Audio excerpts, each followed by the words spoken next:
Hi everyone, welcome to Virtual History 360. I'm Mr. Wade and today we're going to talk about the War of 1812. Now, a lot of people call this the Second War for Independence against Great Britain, but it really was a lot more. For starters, the name. The war officially lasted for 32 months, ending in 1815. I guess saying the War of 1812 to 1815 was too complicated, but then again, other wars are misnamed. The 100 Years' War was actually around for about 116 years. Now, if you look to other countries, England calls this the American War of 1812 because they had bigger fish to fry. They were fighting a huge war against Napoleon at the same time. Now, in Canada, this was considered a huge victory, as they were able to repel 3 separate invasion attempts by the U.S. We thought it would be easy to annex Canada. We were wrong. Now, on top of the lack of success in Canada, the British actually burned the White House, Congress, and other buildings in Washington, D.C. Sure sounds like we did not fare very well, but there were some bright spots. What do you say we go visit one of those sites?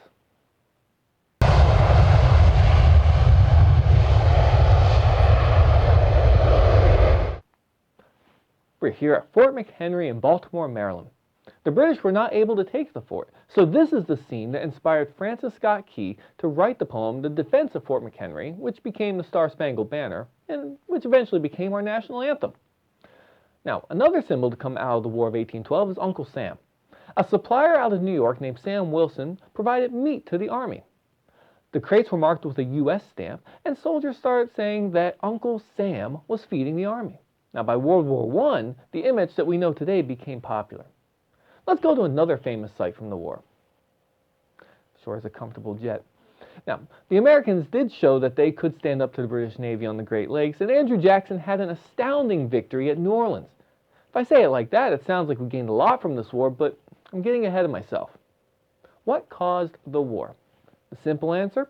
Impressment. The British Navy was impressing American sailors.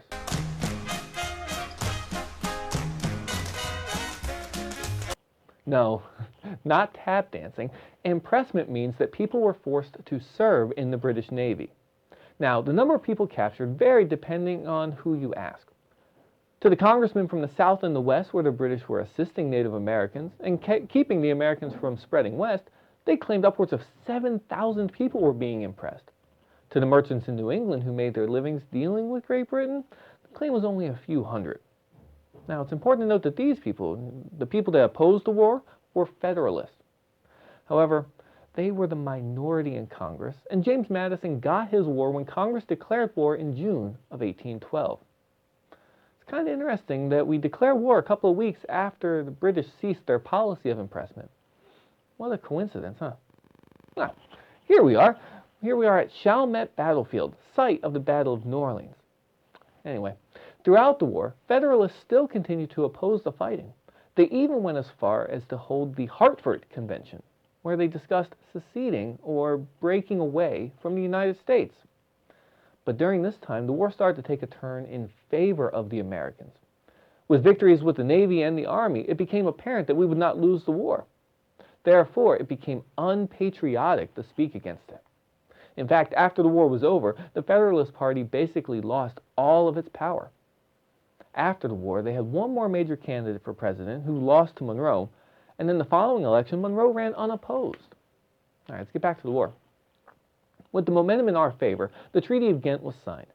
Now, you should note that this treaty was signed about 2 weeks before the Battle of New Orleans, but due to slow travel, the news didn't make it back in time. Now, depending on what country you live in, you probably think this war was a victory for you. In fact, it was basically a draw. We, as Americans, did not gain any new territory as a result of this war. There were losers, however. The Native Americans lost big. As a result of the war, the British stopped aiding the Native Americans. Without European assistance, the United States was able to push west with little resistance. So the War of 1812 became a symbol of the ideals of the New World overtaking the old European world. Our sense of nationalism, our pride in our country, it grew drastically. This is where you start to see the beginnings of manifest destiny. Now, if you found this video interesting or informative, please subscribe to my YouTube channel. For Virtual History 360, thank you.